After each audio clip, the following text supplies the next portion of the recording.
Nah, di video kali ini saya akan coba untuk memperbaiki kulkas 2 pintu dengan keluhan freezernya itu tidak bisa beku atau tidak dingin. Pertama kita lepas dulu untuk bagian penutup bautnya, di sini ada 2. Kita lepas dulu.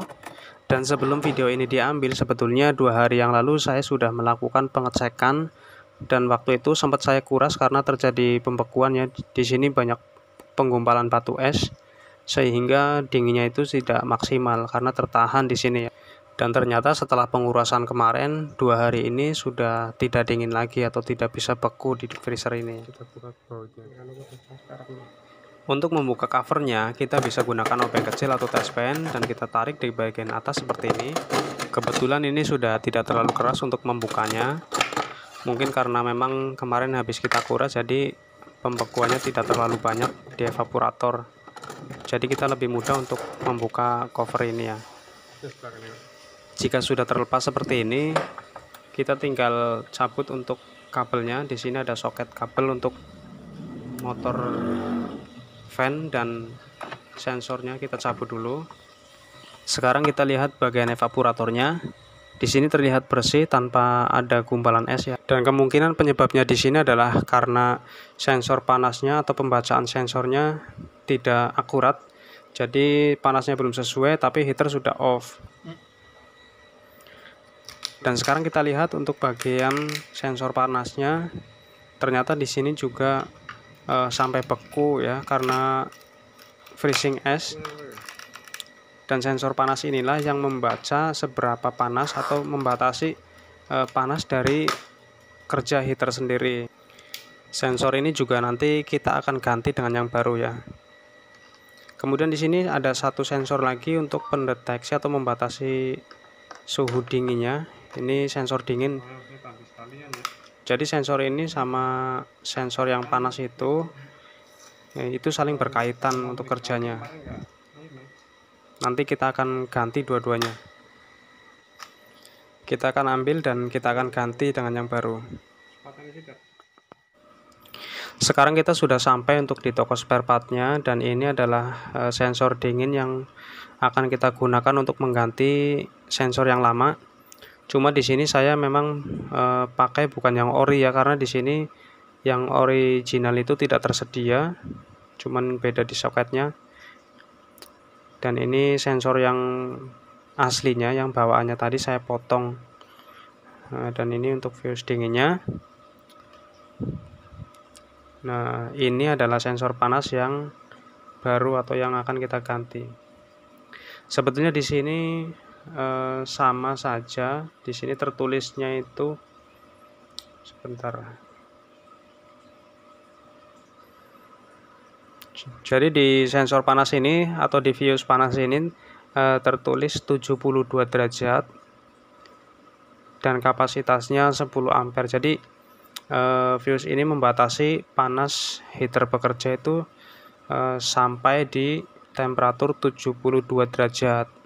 Setelah evaporator mendapatkan panas tersebut atau fuse ini mendeteksi panas dengan suhu 72 derajat, maka fuse ini akan memutus kerja heater dan digantikan dengan kompresor.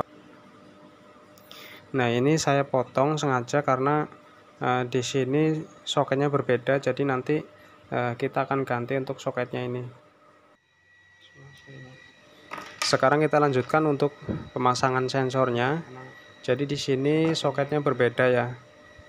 Nanti kita akan potong dan akan menggunakan soket yang aslinya. Sekedar informasi aja, sensor ini adalah sensor multi, jadi bisa digunakan untuk merek-merek lain juga. Dan di sini kulkas ini adalah merek Sharp. Kemudian sebelumnya saya sudah pernah juga menggunakan sensor ini untuk kulkas merek Samsung. Jadi sensor ini walaupun bukan originalnya atau yang multi, tapi ini bisa digunakan dan bisa diandalkan.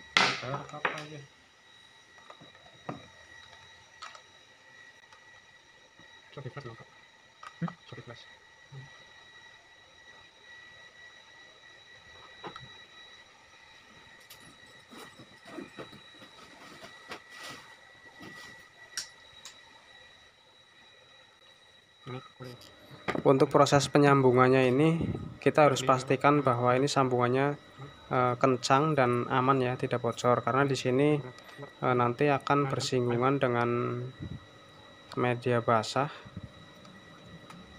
jadi harus kuat untuk isolatornya. Ini mau itu dulu pokoknya.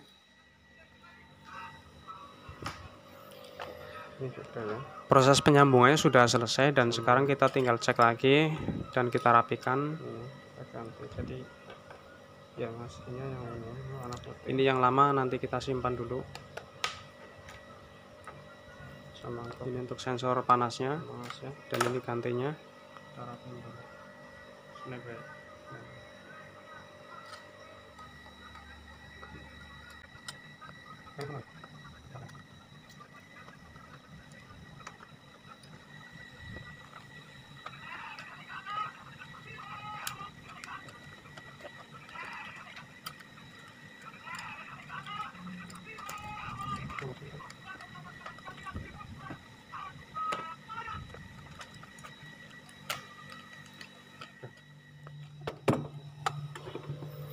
Oke, sekarang kita pasang kembali untuk penutupnya, dan jangan lupa untuk kabelnya kita pasang dulu ya. Di sini soketnya yang tadi kita lepas, kita pasang dulu.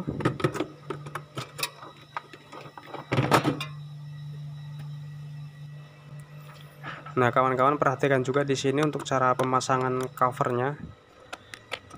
Kalau merek SAP ini di sini ada lubang untuk, sebetulnya ini adalah lubang untuk mengontrol itu ya, apa namanya, soketnya, untuk menyimpan soketnya supaya soketnya itu tidak mengganggu cover saat kita menutup. Ini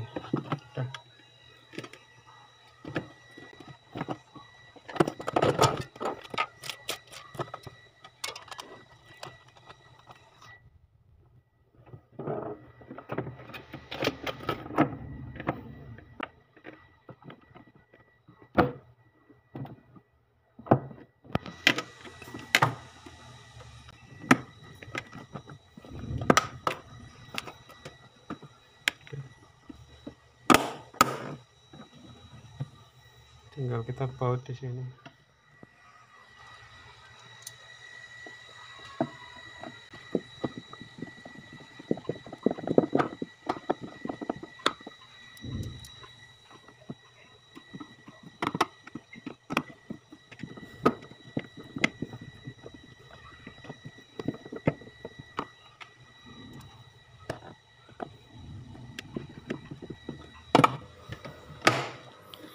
Oke, sekarang sudah terpasang dan ini ventilasi udaranya sekarang sudah bisa main ya.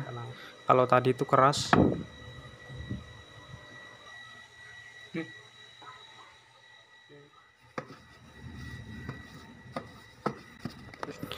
Selanjutnya kita bersihkan bagian freezer ini, atau bagian chiller juga bisa ya. Jadi untuk membersihkan ini kita cukup menggunakan spons yang bersih, kemudian kita kasih sunlight juga bisa untuk membersihkan, kemudian kita lap dengan menggunakan kain kanebo, itu sudah cukup. Jika sudah, kita bisa nyalakan kulkasnya, kemudian kita cek juga untuk bagian fan evaporatornya, ini kita pastikan tidak tersangkut ya. Di sini kelihatan fan-nya berputar. Cukup sekian video kali ini, semoga bermanfaat, dan jika ada pertanyaan silahkan tulis di kolom komentar. Assalamualaikum warahmatullahi wabarakatuh.